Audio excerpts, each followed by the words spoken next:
Good morning. ഇന്നലെ നമ്മൾ എന്താണ് ഫിനാൻഷ്യൽ സ്റ്റേറ്റ്മെൻറ്റ്സ് എന്നുള്ളത് മനസ്സിലാക്കി. അപ്പോൾ ഇന്ന് നമ്മൾ നോക്കാൻ പോകുന്നത് ഫിനാൻഷ്യൽ സ്റ്റേറ്റ്മെൻറ്റ് അനാലിസിസ് എന്താണെന്നുള്ളതാണ്. അപ്പം ഫിനാൻഷ്യൽ സ്റ്റേറ്റ്മെൻറ്റ്സ് എന്ന് പറയുന്നത് ഏതിനൊക്കെയാണ്? കമ്പനീൻ്റെ ഏതൊക്കെയാണ് final accounts like profit and loss account, balance sheet, അതേപോലെ cash flow statement, fund flow statement, ഇതെല്ലാം കൂടിയാണ് നമ്മൾ ഫിനാൻഷ്യൽ സ്റ്റേറ്റ്മെൻറ്റ്സ് എന്ന് പറയുന്നത്.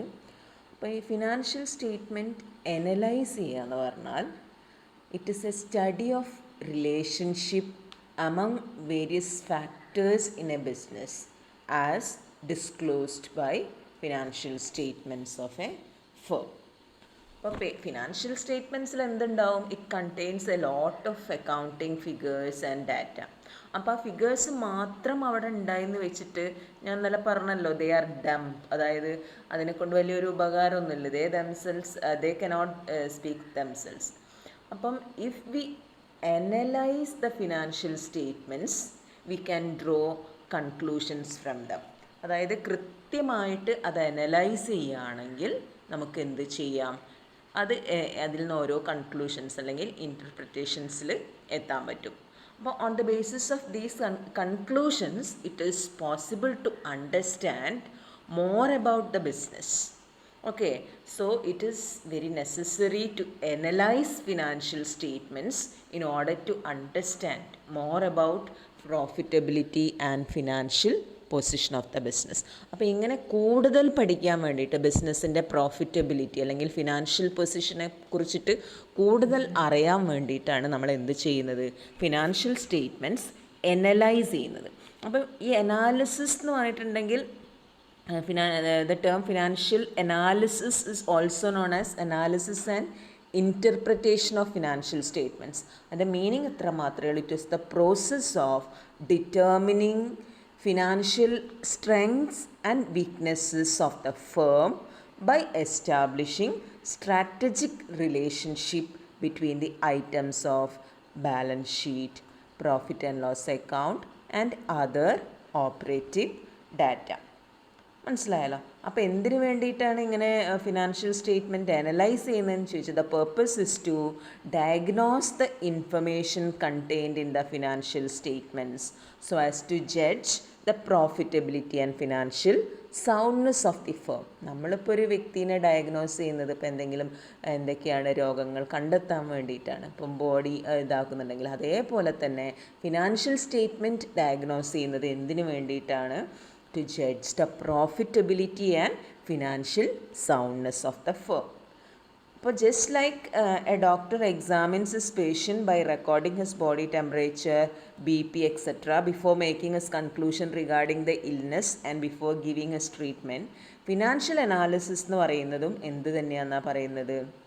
A financial analyst analyzes the financial statements with various tools of analysis before commenting the financial health or weaknesses of an enterprise. മനസ്സിലായല്ലോ? അപ്പം it is essential to bring out the mystery behind the figures in the financial statements. അപ്പോൾ നമുക്ക് നോക്കനി financial statements ഈ analysis show the trend of the factors and will help in the evaluation of component parts. So it is analysis എന്ന് പറയുന്നത് എന്തിനു വേണ്ടിയിട്ട്? To obtain better insight into a firm's position and performance. Okay, അപ്പോൾ financial statements എന്ന് പറഞ്ഞാൽ analysis എന്ന് പറഞ്ഞാൽ എന്താണെന്ന് മനസ്സിലാക്കേണ്ടത്? It is the use of financial statements to analyse a company's financial position and performance and to assess future financial performance. In short, financial analysis എന്ന് പറഞ്ഞാൽ it is the process of evaluation and relation of information contained in the financial statements with a view to interpreting them for arriving at conclusions. എന്താണ് financial analysis എന്നുള്ളത് മനസ്സിലായി എന്ന് വിചാരിക്കുന്നു. അതായത് analysis എന്ന് പറഞ്ഞാൽ ഇത്രയേ ഉള്ളൂ, ബ്രേക്കിംഗ് ഇൻ ടു പാർട്സ്. നമുക്ക് എന്തെങ്കിലും ഒരു സംഭവം അനലൈസ് ചെയ്യാൻ പറഞ്ഞിട്ടുണ്ടെങ്കിൽ നമ്മളത് എന്താക്കും, ഇങ്ങനെ അതിനെ വിഭജിച്ചിട്ട് ഓരോന്നായിട്ട് മാറ്റിയെടുക്കും. അത് ഇപ്പോൾ ഫോർ എക്സാമ്പിൾ നിങ്ങളിപ്പോൾ ജോബ് സാറ്റിസ്ഫാക്ഷൻ സർവേ നടത്തുകയാണെങ്കിൽ ആ ജോബ് സാറ്റിസ്ഫാക്ഷൻ, ഒരാൾ ജോബ് സാറ്റിസ്ഫൈഡ് ആണോ നോക്കാൻ വേണ്ടി അതിൻ്റെ ഉള്ളിൽ കുറേ കാര്യങ്ങൾ നോക്കാനുണ്ട്. അങ്ങനെ എന്താ ചെയ്യുന്നത്, അനാലിസിസ് എന്നുള്ള വേർഡിൻ്റെ മീനിങ് അതാ, to break into parts. So in the context of financial statements, analysis എന്ന് പറഞ്ഞാൽ it is the process of breaking down a complex set of figures into simple statements in order to have a better understanding. മനസ്സിലായോ? അപ്പോൾ ഈ financial സ്റ്റേറ്റ്മെൻറ്റ്സിനെ എന്താക്കുക, ഈ complexities ഒഴിവാക്കിക്കൊണ്ട് simple ടേംസിൽ simple statements ആക്കി മാറ്റിക്കൊണ്ട് അതിനെ എന്താ പറയുക, അവലോകനം നടത്തുന്നതിനെയാണ് നമ്മൾ അനാലിസിസ് എന്ന് പറയുന്നത്. ഇനി ഇൻറ്റർപ്രിറ്റേഷൻ എന്ന് പറഞ്ഞാൽ അതിൻ്റെ മീനിങ് ശരിക്കും വരുന്നത് എക്സ്പ്ലെയിൻ ദ മീനിങ് ഓഫ് എന്നുള്ളതാണ്. അപ്പോൾ in the context of financial analysis, interpretation mean explaining the meaning and significance of data. അതായത് explaining financial statements on the basis of analysis. നിങ്ങളവിടെ കോംപ്ലക്സ് അതായത് ഫിനാൻഷ്യൽ സ്റ്റേറ്റ്മെൻറ്റ്സ് എന്താക്കിയിട്ടുണ്ട്, complex set of ഫിഗേഴ്സിനെ സിമ്പിളാക്കി മാറ്റിയിട്ടുണ്ട്. അതിനെ വെച്ചുകൊണ്ട് എന്താക്കുക, അതിൻ്റെ മീനിങ്സ്, അതായത് എക്സ്പ്ലെയിനിങ് ദ ഫിനാൻഷ്യൽ സ്റ്റേറ്റ്മെൻറ്റ്സ്, അതിനെയാണ് ഇൻറ്റർപ്രിറ്റേഷൻ എന്ന് പറയുന്നത്. മനസ്സിലായോ? ഇപ്പോൾ നിങ്ങൾക്കൊരു ബാലൻസ് ഷീറ്റ് കിട്ടി, ബാലൻസ് ഷീറ്റിൽ നിന്ന് നിങ്ങളൊരു റേഷ്യോ കണ്ടുപിടിച്ച്, ഇപ്പോൾ കറൻറ്റ് റേഷ്യോ ഒരു 2.5 കിട്ടി വിചാരിക്കുക. അപ്പോൾ ഈ കറൻറ്റ് റേഷ്യോ എന്ന് പറഞ്ഞാൽ current asset divided by current liabilities എന്നുള്ളതാണ്. അപ്പോൾ ഇങ്ങനെ ആദ്യം നമ്മൾ അനലൈസ് ചെയ്യുന്നു, 2.5 കറൻറ്റ് റേഷ്യോ കിട്ടിയെന്ന് പറഞ്ഞു. ഇനി അത് ഇൻറ്റർപ്രറ്റ് ചെയ്യണം. ഇൻറ്റർപ്രറ്റ് ചെയ്യണമെങ്കിൽ കറൻറ്റ് റേഷ്യോൻ്റെ റൂള് വെച്ചിട്ട് നമ്മൾ എന്ത് ചെയ്യും, കമ്പയർ ചെയ്യും ഈ കമ്പനിയുടെ ഫിനാൻഷ്യൽ പൊസിഷൻ ഗുഡാണോ ബാഡാണോ എന്നുള്ളത്. മനസ്സിലായല്ലോ? അപ്പോൾ അനാലിസിസ് എന്താണ്, ഇൻറ്റർപ്രിറ്റേഷൻ എന്താണെന്നുള്ളത് മനസ്സിലാക്കി വെക്കുക. അതായത് ഇൻ സിമ്പിൾ ടേം, അതായത് അനാലിസിസ് ആൻഡ് ഇൻറ്റർപ്രിറ്റേഷൻ എന്ന് പറയുന്നത് ദേ ആർ 2 ഡിഫറെൻറ്റ് പ്രോസസ്സസ്. അനാലിസിസിൽ എന്താ ചെയ്യുന്നത് വെച്ചാൽ it is the process of breaking down a complex set of figures into simple statements. നേരെ മറിച്ചിട്ട് ഇൻറ്റർപ്രിറ്റേഷനിൽ എന്താ ചെയ്യുന്നത്, it means explaining the meaning and significance of these simplified statements. Okay, ഇത് രണ്ടും ഇൻറ്റർ റിലേറ്റഡ് ആണ്. പക്ഷേ ഇറ്റ് ഇസ് എന്താ പറയുക, ഇൻറ്റർ റിലേറ്റഡ് ആണെന്ന് പറയാനുള്ള കാരണം എന്താണെന്ന് വെച്ചാൽ interpretation is not possible without analysis, and without interpretation analysis has no value. Okay, clear ആണോ? അപ്പോൾ ഇനി നമ്മൾ നോക്കാൻ പോകുന്നത് എന്താണ്, what are the objects of financial analysis. ഇന്നലെ നമ്മൾ ഒബ്ജക്ട്സ് ഓഫ് ഫിനാൻഷ്യൽ സ്റ്റേറ്റ്മെൻറ്റ്സ് നോക്കി. ഇന്ന് നമ്മൾ നോക്കാൻ പോകുന്നത് എന്താണ്, what are the objects of financial statement analysis. അപ്പോൾ the important objectives of analysis are, first one എന്താ വരുന്നത്, to help in economic decision making. അതായത് ഇങ്ങനെ അനലൈസ് ചെയ്തിട്ട് എന്തിനു വേണ്ടിയിട്ടാണ്, ഡിസിഷൻ മേക്കിംഗ് എടുക്കുക എന്നുള്ള ഉദ്ദേശമാണ്. Then to estimate the earning capacity of the business, അതായത് പ്രോഫിറ്റബിലിറ്റി നോക്കുക. Then to assess financial position and financial performance, അതായത് ബാലൻസ് ഷീറ്റ് അനലൈസ് ചെയ്താൽ you will get the financial position. So assess financial position and performance. Then to ascertain the operating performance of the business.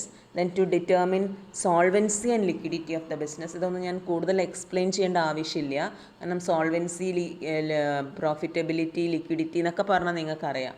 അപ്പോൾ solvency എന്ന് പറഞ്ഞാൽ എന്താ, ഈ long term obligations എത്രത്തോളം കൊടുക്കാനുള്ള ability ഉണ്ട് എന്നാണ് നോക്കുന്നത്. ലിക്വിഡിറ്റി എന്ന് പറഞ്ഞാലോ, firm's ability to meet short term obligations in time. അപ്പോൾ ഇതൊക്കെ ഡിറ്റർമിൻ ചെയ്യാൻ വേണ്ടിയിട്ടാണ് ഇങ്ങനെ അനാലിസിസ് നടത്തുന്നത്.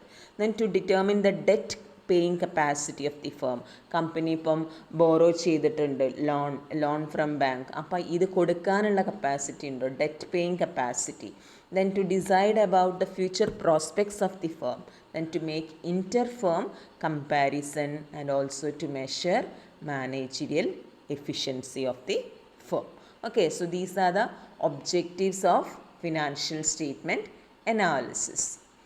ഇനി നമ്മൾ നോക്കാൻ പോകുന്നത് what are the uses of financial statement analysis, അല്ലെങ്കിൽ significance or importance of financial statement analysis എന്നുള്ളതാണ്. അപ്പോൾ ഫിനാൻഷ്യൽ സ്റ്റേറ്റ്മെൻറ്റ് അനാലിസിസ് എന്ന് പറഞ്ഞാൽ നമുക്കറിയാം, it will help business owners and other interested people to analyze the data in financial statements to provide them with better information about such key factors for decision making and ultimate business survival. അപ്പോൾ ആരൊക്കെയാണ് ഈ എന്താ പറയുക users എന്നുള്ളത് നമ്മൾ നോക്കാം. A number of groups have interest in the financial statements of a business enterprise. അപ്പോൾ അനാലിസിസും അവർക്ക് എന്താണെന്നാണ് പറയുന്നത്, analysis is important to these group of parties. ഈ ഗ്രൂപ്പ് ഓഫ് പാർട്ടീസ് എന്ന് പറയുന്നത് ആരൊക്കെയാണ്? Share holders, creditors, debenture holders, management, government etcetera. ഇന്നലെ നമ്മൾ നോക്കി who are the users of financial statements എന്നുള്ളത്. അപ്പം അവർക്ക് തന്നെയാണ് എന്ത് വരുന്നത്, അനാലിസിസിനെ കൊണ്ടുള്ള ഗുണം വരുന്നത്. ഓക്കെ, അപ്പോൾ ഫസ്റ്റ് ഞാൻ നോക്കാൻ പോകുന്നത് importance of financial analysis to share holders. അതിൻ്റെ നോട്ട് ഞാൻ അയച്ചു തരാം കേട്ടോ. അപ്പോൾ ഷെയർ ഹോൾഡേഴ്സ് എന്ന് പറയുന്നത് നമുക്കറിയാം, they are the owners of the business, they invest their money in the business, so they are interested in the safety of their investment. അതായത് അവർ നിക്ഷേപിച്ചിരിക്കുന്ന തുക അതവിടെ സേഫ് ആണോ എന്നറിയാൻ അവർക്ക് താല്പര്യം ഉണ്ടാവും. അതേമാതിരി the growth prospectus of the business, അതായത് ഭാവിയിൽ അവർക്ക് വല്ല റിട്ടേൺ കൂടുമോ കാര്യങ്ങളൊക്കെ അറിയണം. So financial analysis help the shareholders to understand the profitability, growth potential etc. of the company. അപ്പം ഷെയർ ഹോൾഡേഴ്സിന് ഫിനാൻഷ്യൽ അനാലിസിസിനെ കൊണ്ട് ഗുണം വരുന്നുണ്ട്. ദെൻ സെക്കൻഡ് എന്ന് പറയുന്നത് ഇമ്പോർട്ടൻസ് ഓഫ് അനാലിസിസ് ടു ക്രെഡിറ്റേഴ്സിന് ഏത് രീതിയിലാണ് ഉപകാരപ്പെടുന്നത് നോക്കാം. Financial analysis is very useful to creditors. It enables them to assess solvency, liquidity, profitability and financial soundness of the enterprise. Then third party എന്ന് പറയുന്നത് മാനേജ്മെൻ്റ് ആണ്.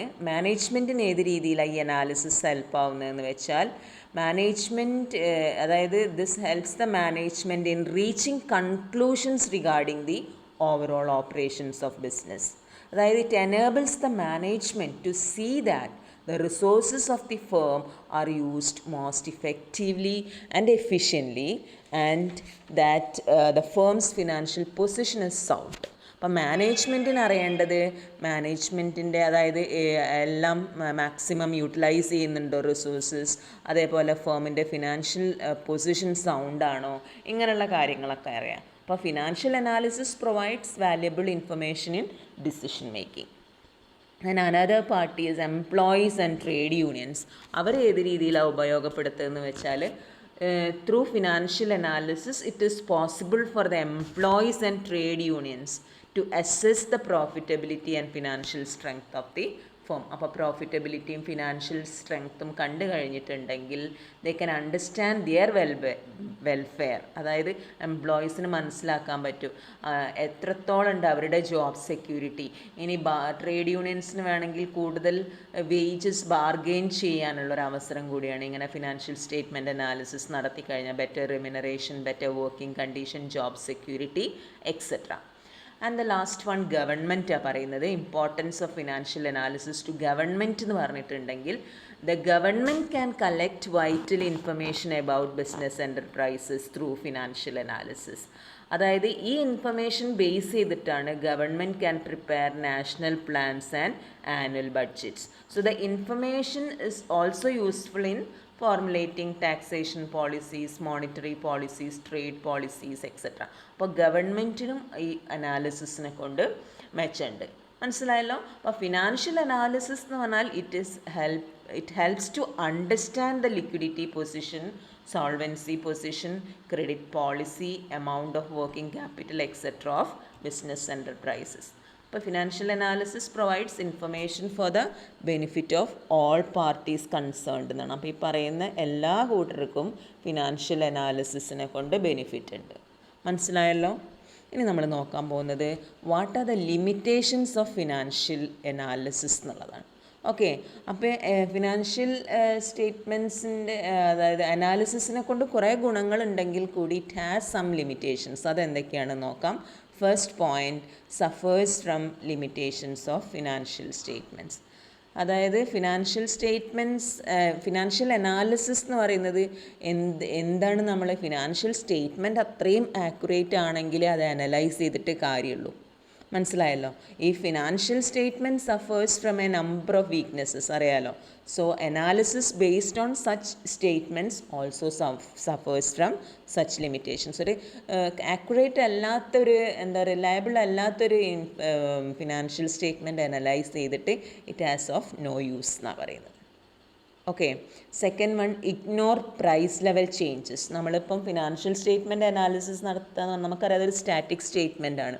അപ്പോൾ financial statements are only a record of historical fact. അതായത് അത് ആ പഴയത് വെച്ചിട്ട് ചെകഞ്ഞെന്ന് വെച്ചിട്ട് ചില സമയത്ത് ഒരു ഉപകാരം ഉണ്ടാവില്ല, കാരണം പ്രൈസ് ലെവൽ ചേഞ്ചസ് വന്നിട്ടുണ്ടാവും. So and financial analysis does not disclose current worth of the enterprises. This is also one of the drawbacks. Okay. Then third point, ignores qualitative aspect. നമ്മൾ ഫിനാൻഷ്യൽ സ്റ്റേറ്റ്മെൻറ്റ്സിൽ നമ്മൾ ഏത് മാത്രമേ റെക്കോർഡ് ചെയ്യുന്നുള്ളൂ, only quantitative, അതായത് financial aspects മാത്രമേ record ചെയ്യുന്നുള്ളൂ. അപ്പോൾ financial analysis is quantitative measurement of performance of a firm, so it does not show the skill, technical know-how and efficiency of employees and managers. അതായത് qualitative aspects ഒന്നും analyse ചെയ്യുന്നില്ല. Then another thing is spots symptoms but not diagnose എന്നാണ് പറയുന്നത്. അതായത് എന്തൊക്കെ ലക്ഷണങ്ങൾ എന്ന് മാത്രമേ കാണിക്കുന്നുള്ളൂ, അല്ലാതെ അവിടെ എന്തില്ല, ഡയഗ്നോസ് ചെയ്യുന്നില്ല. അതായത് financial analysis may spot symptoms of financial weaknesses and operational inefficiency. But for final decision, ഇനിയും ഒരു തീരുമാനത്തിലെത്തണമെങ്കിൽ നമ്മൾ എന്ത് ചെയ്യേണ്ടി വരും? Further investigation and thorough diagnosis are required. അതായത് ഇപ്പം പ്രോഫിറ്റ് കുറഞ്ഞെന്ന് നമുക്ക് കണ്ടെത്താൻ പറ്റും, അല്ലെങ്കിൽ കറൻറ്റ് റേഷ്യോ എന്ന് പറയുന്നത് it is much below the rule of thumb എന്നൊക്കെ വേണമെങ്കിൽ കണ്ടുപിടിക്കാൻ പറ്റും. പക്ഷെ അതിനൊരു എന്താ പറയുക, ഇത് കൊടുക്കണം എന്നുണ്ടെങ്കിൽ ഇനിയും കൂടുതലായിട്ടുള്ള ഇൻവെസ്റ്റിഗേഷൻസ്, അതേമാതിരി തറോ ഡയഗ്നോസിസ് ആവശ്യമാണ്. എന്നാലേ നമ്മളൊരു ഡിസിഷനിലെത്താൻ പറ്റുന്നുള്ളൂ. Okay. And last drawback is personal ജഡ്ജ്മെൻറ്റാണ് പറയുന്നത്. Influence of personal judgement of analyst effect the analysis and interpretation of financial statement. ഇത്രയുമാണ് ലിമിറ്റേഷൻസ് ഓഫ് അനാലിസിസ് പറയുന്നത്. ഇനിയുള്ളത് വളരെ ഇമ്പോർട്ടൻ്റ് ആണ്, ക്വസ്റ്റ്യൻ എപ്പോഴും ചോദിക്കാറുണ്ട്, what are the different types of financial analysis എന്നുള്ളത്. അപ്പോൾ there are different types of financial analysis. അതായത് 3 വേസിൽ നമുക്ക് ഫിനാൻഷ്യൽ സ്റ്റേറ്റ്മെൻറ്റ്സ് അനാലിസിസ് ക്ലാസിഫൈ ചെയ്യാം. On the basis of materials used, on the basis of objectives of analysis and on the basis of modus operandi. Okay, ശ്രദ്ധിക്കണം. On the basis of materials used, there are 2 types of, again it is classified into 2. ഏതൊക്കെയാണ് വരുന്നത്? External analysis and internal analysis. Okay, അപ്പോൾ അതാണ് ഞാൻ ആദ്യം പറയാൻ പോണത്. എന്താണ് എക്സ്റ്റേണൽ അനാലിസിസ്, എന്താണ് ഇൻറ്റേർണൽ അനാലിസിസ് എന്നുള്ളത്. അപ്പം എക്സ്റ്റേണൽ അനാലിസിസ് എന്ന് പറഞ്ഞാൽ ആ വേർഡിൽ തന്നെ നിങ്ങൾ മനസ്സിലായിക്കോളുക. This analysis is done by outsiders who do not have access to the detailed internal accounting records of the business firm. നേരിട്ടിട്ട് അവർക്ക് ബിസിനസ്സിൻ്റെ അക്കൗണ്ട്സുമായിട്ട് യാതൊരു ബന്ധവുമില്ല. അങ്ങനെയുള്ള ആളുകൾ വന്നിട്ട് അനലൈസ് ചെയ്യുന്നതിനാണ് എക്സ്റ്റേണൽ അനാലിസിസ് എന്ന് പറയാം. അപ്പോൾ ഈ ഔട്ട്സൈഡേഴ്സ് എന്ന് പറയുന്നത് ആരൊക്കെ ആവാം? Investors, potential investors, creditors, potential creditors, government agencies, credit agencies and the general public. But for financial analysis, these external parties to the firm depends almost entirely on the published financial statements. അപ്പോൾ ഈ general പബ്ലിക്കിനൊക്കെ financial statement analysis നടത്തണമെങ്കിൽ എവിടെ നിന്നാണ് കിട്ടുക? Publish ചെയ്ത സാധനം മാത്രം എടുത്തിട്ട് അവർക്ക് അനലൈസ് ചെയ്യാം. അപ്പോൾ എക്സ്റ്റേണൽ അനാലിസിസ് എന്ന് പറഞ്ഞാൽ എന്ത്? ഇത് serves only a limited purpose. മനസ്സിലായല്ലോ? അപ്പോൾ എക്സ്റ്റേണൽ അനാലിസിസ് എന്ന് പറഞ്ഞാൽ this type of analysis is done by those who are outsiders to the business. Okay. Then second one is on the basis of materials used. Internal analysis വരുന്നുണ്ട്. ആ വേർഡും നിങ്ങൾ മനസ്സിലായിക്കോളാം. Analysis conducted by persons who have access to the internal accounting records of a business firm is known as internal analysis. Internal analysis ചെയ്യുന്നത് ആരാണ്?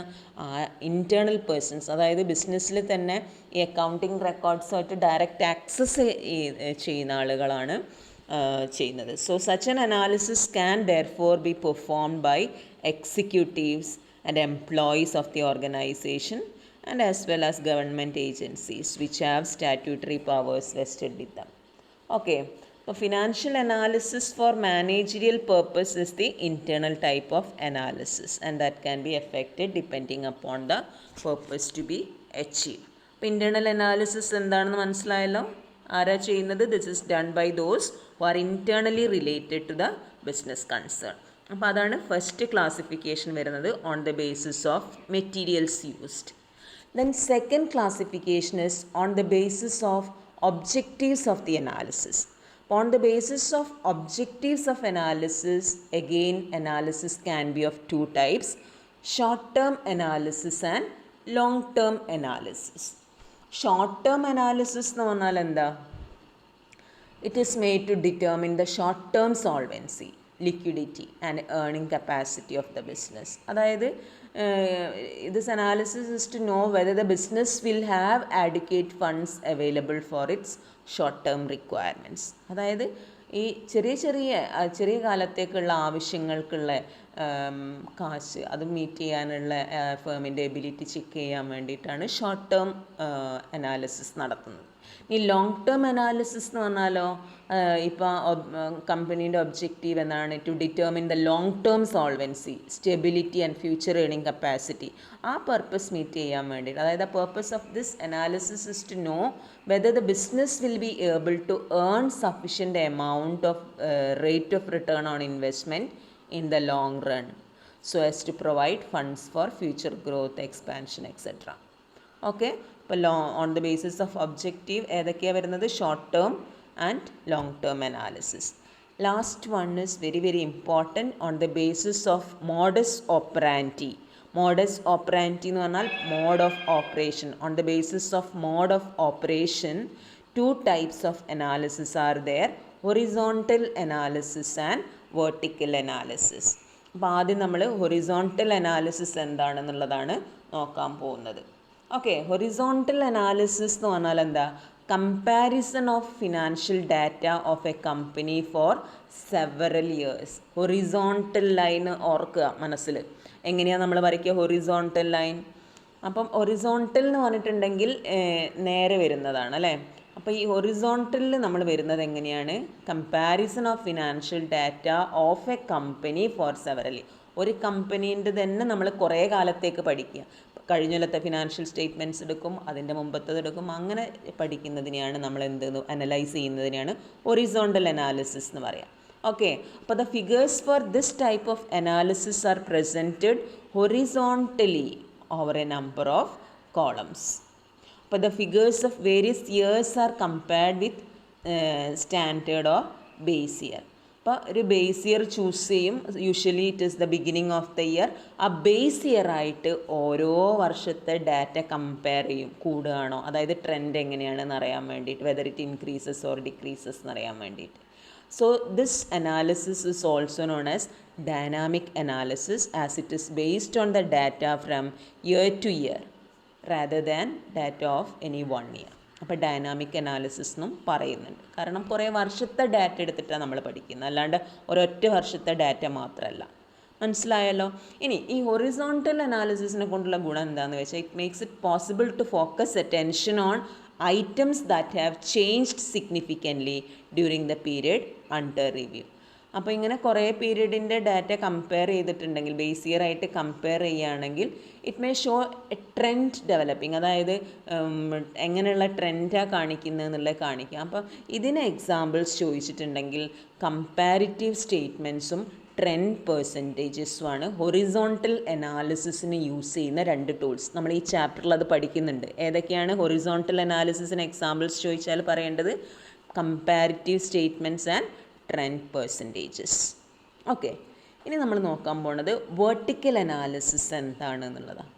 Vertical എന്ന് പറഞ്ഞാൽ കുത്തനെ വരിക ചെയ്യാം. അപ്പോൾ vertical refers to the study of relationship of various items in the financial statements of one accounting year. നിങ്ങളൊരൊറ്റ accounting year മാത്രം എടുക്കുന്നുള്ളൂ. ഇപ്പോൾ 2020-21 ഫിനാൻഷ്യൽ സ്റ്റേറ്റ്മെൻറ്റ്സ് മാത്രം പഠിക്കുന്നു. അതായത് in this type of analysis the figures from financial statements of a year are compared with a base selected from the same year of statement. മനസ്സിലായോ? ഇപ്പം profit and loss account analyse ചെയ്യുകയാണെങ്കിൽ profit and loss അക്കൗണ്ടിൻ്റെ ഒരു figure base ആയിട്ട് എടുക്കും. ഇപ്പോൾ sales base ആയിട്ട് എടുക്കും. ബാക്കി എല്ലാ ഫിഗറും ഇപ്പോൾ പ്രോഫിറ്റ് ആണെങ്കിലും എക്സ്പെൻസസ് ഒക്കെ ആണെങ്കിലും നമ്മൾ ആ സെയിൽസിൻ്റെ എത്ര പെർസെൻറ്റേജ് ആണ് നോക്കും. മനസ്സിലായല്ലോ? അപ്പോൾ ഒരു ഇയർ തന്നെ എടുക്കുക, ആ ഇയറിൽ ഏതെങ്കിലും ഒരു ഐറ്റം ബേസ് ഐറ്റം ആയിട്ട് കമ്പയർ ചെയ്യുക. അതേപോലെ തന്നെയാണ് ബാലൻസ് ഷീറ്റിലും ഒരു ഐറ്റം എന്താക്കുന്നു, നമ്മൾ ബേസ് ആയിട്ട് എടുക്കുന്നു and it is all items are compared with that item. Okay, അതുകൊണ്ട് ഈ അനാലിസിസിന് നമ്മൾ പറയുന്ന പേര് സ്റ്റാറ്റിക് അനാലിസിസ് എന്നാണ്. മനസ്സിലായോ? ഇതിന് എക്സാമ്പിൾസ് ചോദിച്ചാൽ നമുക്ക് എഴുതാം കോമൺ സൈസ് ഫിനാൻഷ്യൽ സ്റ്റേറ്റ്മെൻറ്റ്സ്, അതേപോലെ financial ratios. These are the two tools employed in vertical analysis. മനസ്സിലായോ? അപ്പം വെർട്ടിക്കൽ അനാലിസിസ് എന്താണ്, ഹൊറിസോണ്ടൽ അനാലിസിസ്, ഈ ഡിഫറെൻറ്റ് ടൈപ്സ് ഓഫ് അനാലിസിസ് ശരിക്ക് പഠിച്ചു വെക്കുക. ഓക്കെ, ഇനി ചിലപ്പോൾ ചോദിക്കാൻ ചാൻസ് ഉണ്ട് difference between vertical analysis and horizontal analysis. അപ്പോൾ horizontal analysis requires comparative financial statements for a number of years, ഒരു 4 to 5 ഇയേഴ്സിൻ്റെ ഇത് എടുത്തിട്ടാണ് നമ്മൾ പഠിക്കുക. നേരെ മറിച്ച് വെർട്ടിക്കൽ അനാലിസിസ് എന്ന് പറഞ്ഞാൽ എന്താ, it requires financial statement of only 1 year.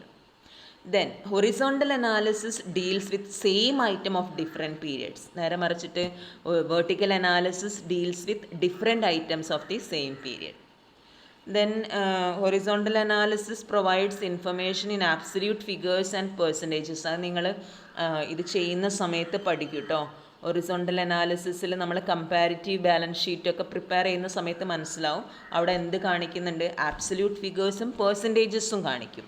നേരെ മറിച്ച് വെർട്ടിക്കൽ അനാലിസിസിൽ, അതായത് കോമൺ സൈസ് സ്റ്റേറ്റ്മെൻറ്റിലൊക്കെ ഏത് മാത്രമേ വരുന്നുള്ളൂ, it provides only percentages. Then dynamic analysis എന്ന് പറയുന്നത് ഹൊറിസോണ്ടലിനെയാണ്, സ്റ്റാറ്റിക് അനാലിസിസ് എന്ന് പറയുന്നത് ഏതിനെയാണ്, വെർട്ടിക്കലിനെയാണ്. യൂഷ്വലി ഈ horizontal analysis generally used for time series analysis, vertical analysis generally used for interfirm analysis. Okay, ഇനി നാളെ നമുക്ക് എങ്ങനെയാണ് ഈ പ്രൊസീജിയർ ഫോർ ഡാറ്റ അനാലിസിസ് നോക്കണം, reorganisation and rearrangement of financial data നോക്കണം. Okay, thank you.